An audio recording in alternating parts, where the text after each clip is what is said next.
At what point is the private sector willing to pay to do what needs to be done in the region? We have a diet of limitations, but not a sufficient discourse on our possibilities.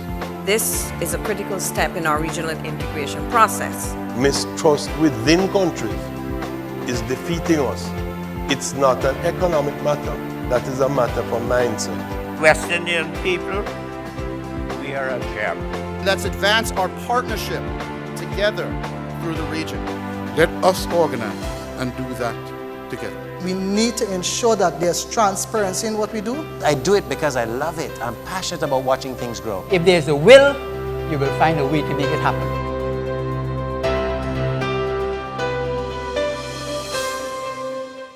I'm Nirad Tiwari. I will be moderating this session, and just so you know, I was asked to do this at the last minute, so I know expectations are not high, hence the title of my presentation, just musings. I just wanted to raise a few quick points before we got started.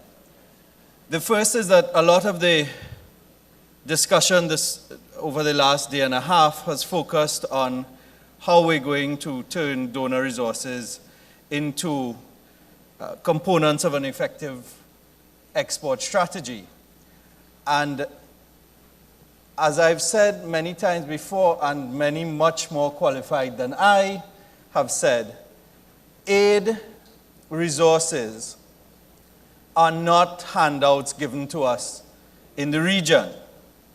Aid resources are the result of deliberate decisions taken by foreign governments in their own strategic national interests. So in a way, we are also doing donors a favor by utilizing these resources, and we will be doing ourselves favors by utilizing them effectively. So as we discuss an effective export strategy, to me, one of the components of that has to be linking it with the definition and the value of the Caribbean brand.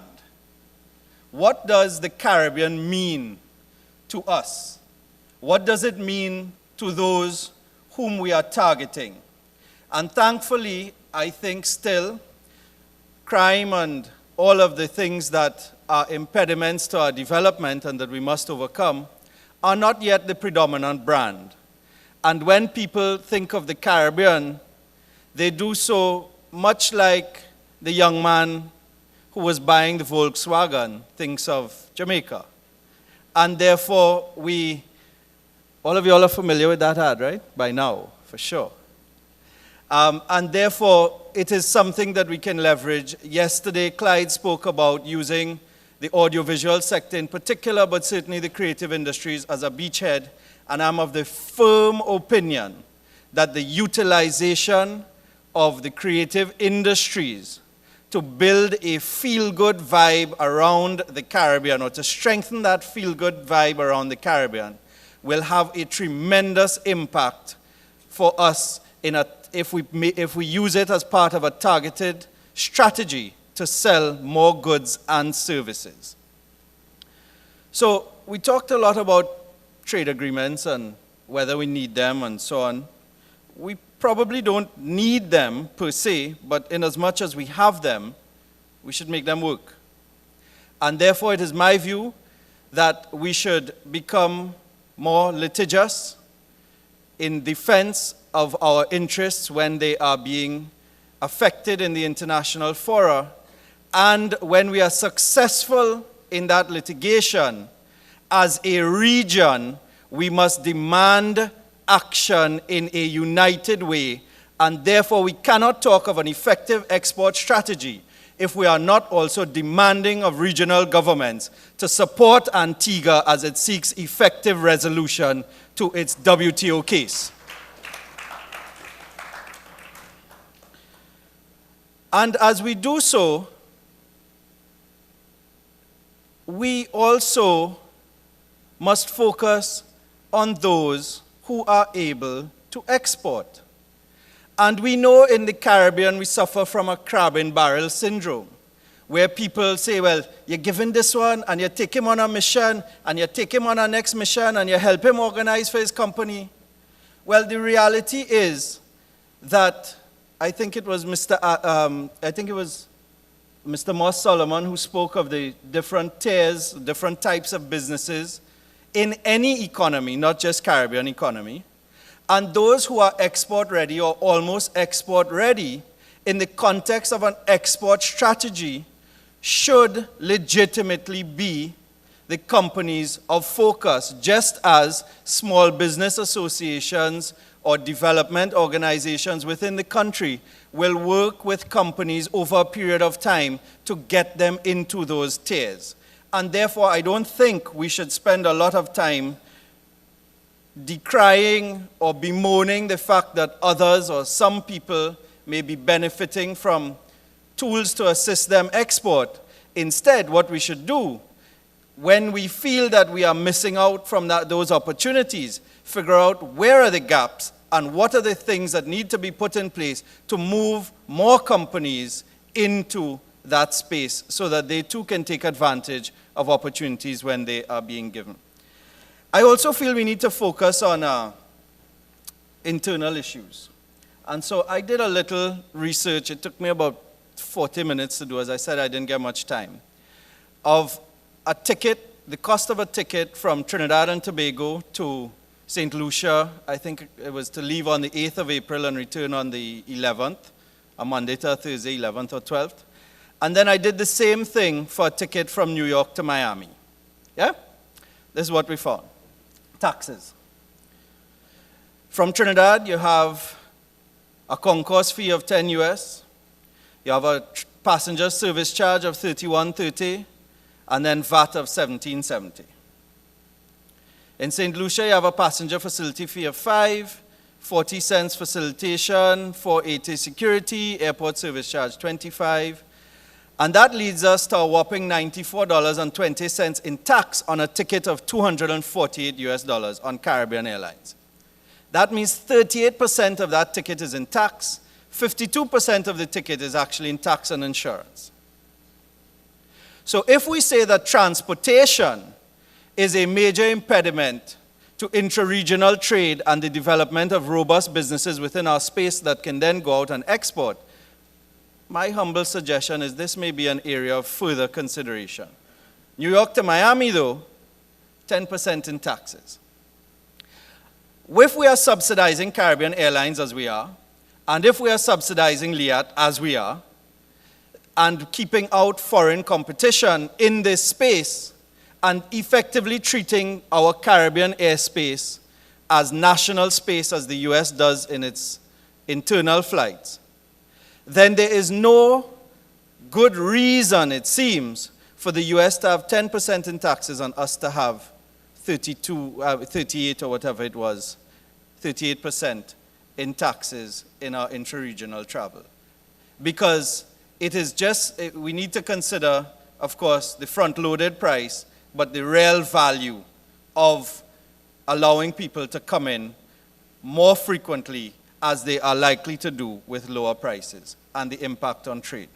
I also think we should focus on some very specific, tangible things as a region to facilitate development and to create that platform for the growth of our businesses that will lead to the possibility of more businesses being ready to export and be more resilient. I've just identified a few things. This is not an exhausted list.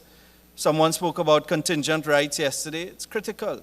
How can I go on a skilled national certificate and come and work in Barbados and my wife can't work and my kids aren't guaranteed a place in school? It doesn't make sense. Or vice versa, because she's more likely to get a job than I am. What about the issue of pension portability? Should I be working in Trinidad and Tobago and have a pension and then go into Jamaica and work and not be able to move my pension? Isn't that a benefit that we should be trying to enact in our single space, or assuming we still want a single space? Certificate of registration as a service provider. One of the fundamental goals of the CSME regime is the movement of people, and in addition to the Skilled National Certificate, there is provision for a certificate of registration as a service provider, which is to be administered by the coalitions of services industries. However, this has never really been put into force, and it is a matter we think COTED should address soon as we seek to develop a greater and more effective market for the exchange of services. We can't be talking about mutual recognition with Europe and Mode 4 and all that kind of nonsense with other countries, and we can't move around here, and we have to say musicians going somewhere have to say they're going on holiday, and I mean, it's kind of ridiculous, is it not? What about a regional stock exchange? Isn't this something on which we can focus, put some deliberate action? The CARICOM Secretariat does get a lot of licks, and some of it I would say is quite deserved, but a lot of it isn't. And maybe it is time for the politicians to ask the CARICOM Secretariat or decide amongst themselves what are 3, 4, 5 critical issues on which they will focus that can lead to a more robust environment for business activity in the region, and focus on those. We all know the saying that a jack of all trades is often a master of none. What about regional IP protection? There's a very simple way to get that. We can all sign the Madrid Protocol. We don't need to do much internally. Just sign on and accede to the Madrid Protocol, and your IP will be protected, or IP registered in your country will be protected. So that's a simple thing. It doesn't require rocket science. So there's a lot that we can do very, very simply in relatively short spaces of time. Over the course of the last day and a half, I just wanted to flag 3 issues that I don't think were discussed in great detail. One is that this year is the 5th year of the enactment of the EPA, and therefore there's a 5-year review that is due. And I don't know if we are preparing to utilize that provision on which we insisted, on which we held out for the final initialization of the EPA. And we are now in a position where something on which we insisted is about to happen. And once again, we are not only flat-footed, we are virtually comatose. And I think that we need to look at that. We didn't discuss R&D, research and development. If we want to build an effective platform for exporting and resilient economies, it has to be based on a knowledge economy, whether it be in manufacturing or services, and I want to emphasize that they go hand in hand. There can be no great, robust and dynamic services industry if we do not have goods which are produced that utilize those services on the one hand, and that are utilized in the service itself. Take fashion and printing and packaging, for example. The end result of those services industries are goods. Okay? And so we need to focus on the attraction of R&D, on the one hand, R&D investment and R&D activities, but also on how we organize our economic spending, our spending nationally, to develop more research and development. Say in pharmaceuticals, we talk about biodiversity, or any number of things, green energy and what have you. And then diversification of markets. We know why we are here. We've heard a lot about that. We know the historical structure of our economy. But how do we effectively diversify our markets? And in that regard, I just want to say that the pie which we are seeking is too huge for us to consume. And therefore, we can all go after very similar things and still not find that we are saturating the market, except for a few very niche areas. And so we mustn't be afraid to venture, and we must be realistic in our expectation. I'll give you a very simple example from Trinidad and Tobago. In the yachting sector, we're currently about, give or take, 1,500 arrivals a year. At peak, we were close to 3,000. But at 3,000, we could not effectively manage that, either in terms of the labor or the logistics that came with that. We were not ready to do that. So that if we go from 1,500 to 3,000 in a year, we will be ill-prepared. If we do it over 7 years and there's a plan, of course, we can prepare. And so my point is, a small or incremental increase in numbers may result, and especially if it can be sustained, will result in an exponential increase in earnings. And if we approach our strategies from that perspective, say 100 more surgeries over 5 hospitals in a year, that's a big deal if they are high-end surgeries, okay? So there's a lot that can be done with very, very targeted effort without trying to seek to achieve the moon and the stars. The final point that I want to make, those of you all who have heard me speak before and who know me know that I sometimes say things that others wish I didn't. But we need to be real about what we're trying to do. And none of the things which we want to do can be achieved if we have the wrong people in the wrong places at the wrong time. And therefore, where we have the right people in the right places in the right time, we must support them, we must empower them, and we must fight for them. But where we don't, we must protect the interests of those whom we have been appointed, elected, hired to serve. And therefore, we cannot carry baggage which may be a drag on the effort. And worse than being a drag, sometimes they derail the process. And I think that that is something that must be said in the Caribbean context, both in the private sector, both in the non-governmental sector, and, sorry, so it's not both, and in the government and quasi-governmental sectors. With that, I thank you for listening, and I introduce my colleague Sheldon McLean, who is the hub of the Commonwealth Secretariat's Hubs and Spokes program based at the CARICOM Secretariat, to present on some economic analysis that he's done on competitiveness of sectors in the region. Thank you very much.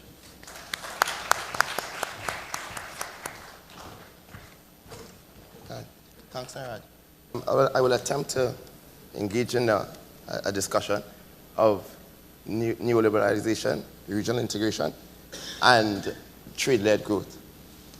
It's important first to understand that the Commission's report of the West Indian Commission should be the point of departure as we seek to move forward and develop a framework for delivering trade-led growth.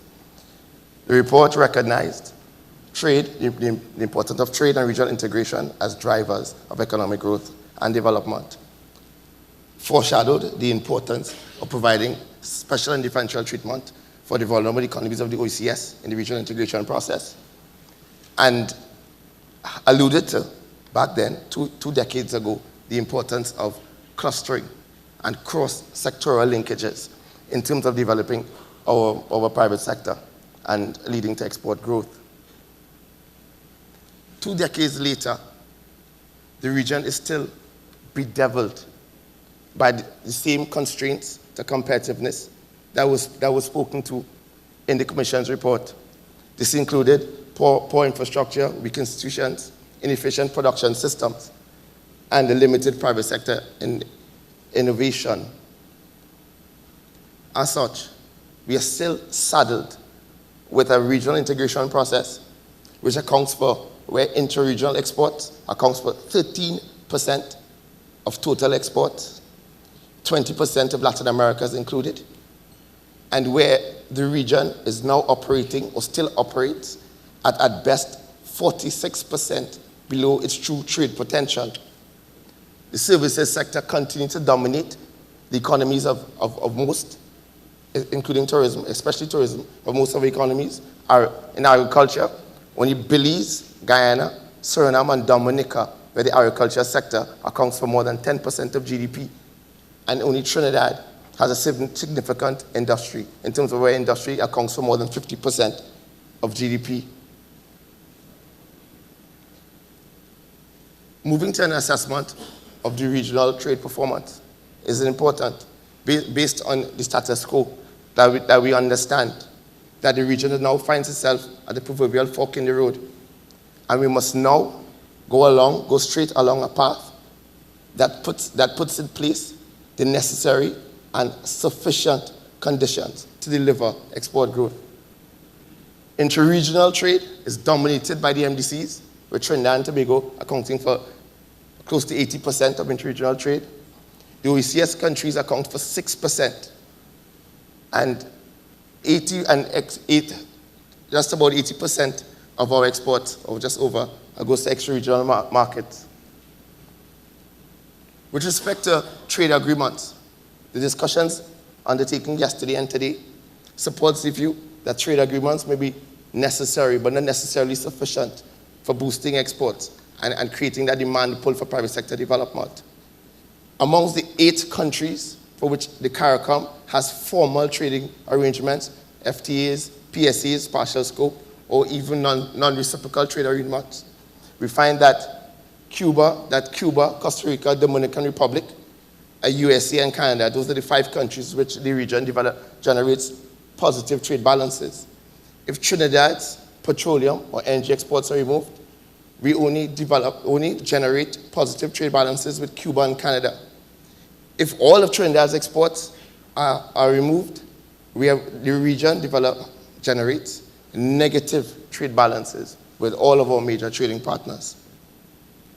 Another major issue is the concentration of markets, with the top 10 markets accounting for upward of 70% of total exports. And again, the US, EU, and inter-regional trading partners are the major markets, with only Colombia, which we have a formal FTA, and Brazil being the only countries in Latin America that are in the top 10.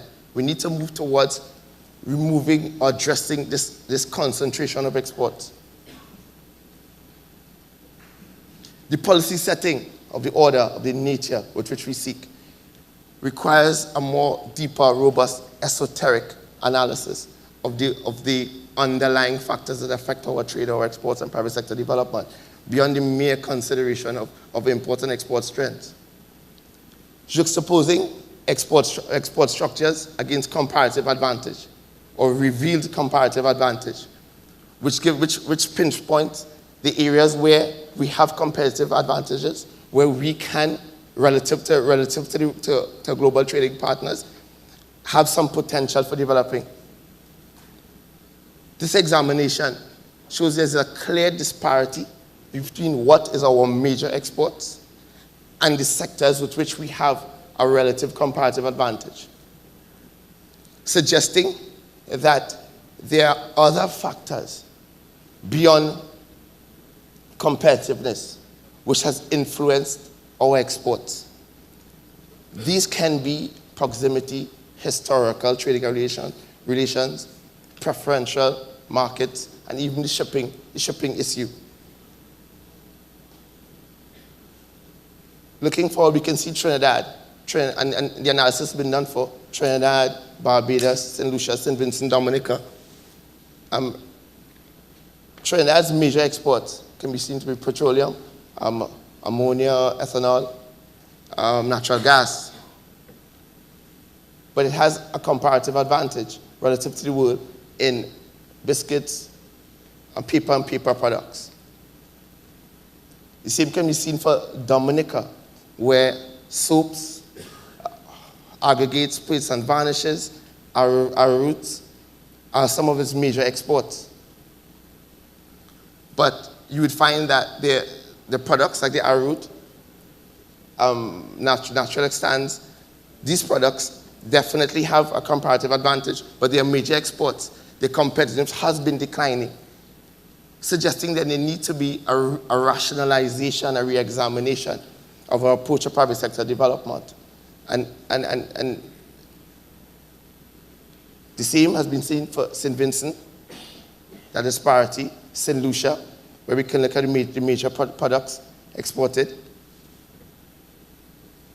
Even Barbados served up an interesting trend where its major exports would be Americans, petroleum, rum, but has increasing comparative advantage in what seems to be footwear, some garments, and light manufacturing.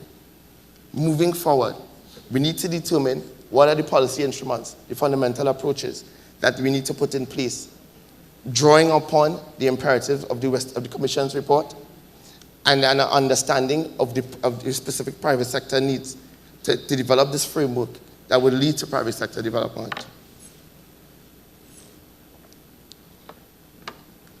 With respect to trade agreements, it's important first to look at the complementarity of our trade structures. Using the trade intensity approach to calculate or compute the trade complementarity index to determine who are our natural trading partners. Natural trading partners are essentially those economies which export structures complement that of ours, in that they import what we export. Regional trading agreements, RTAs, FTAs between natural trading partners have the greatest potential to deliver welfare gains. The analysis has shown distinctly that CARICOM possesses relatively low trade complementarity with the EU and North America, who traditionally are our major trading partners. The complementarity that exists with Mercosur, Latin America, even Africa and Asia, is restricted to a narrow range of products. In Mercosur and Latin America, we've seen that these products are essentially aluminum ore and concentrates, soaps and cleaners, petroleum products, sugar, honey, sugar and honey. Within Central America, it's a bit different. You have the soaps and cleaners, again, petroleum products, but there's some like electrical circuits and those components into manufacturing. And this is key. The OECS countries possess a greater level of complementarity amongst themselves than they possess with the other CARICOM countries, suggesting that there are some gains to be derived from the OECS integration movement. Grenada and Dominica seem to have the greatest level of complementarity within CARICOM in general. Grenada has increasing complementarity with all CARICOM countries. Trinidad has larger but declining levels of complementarity with other CARICOM countries.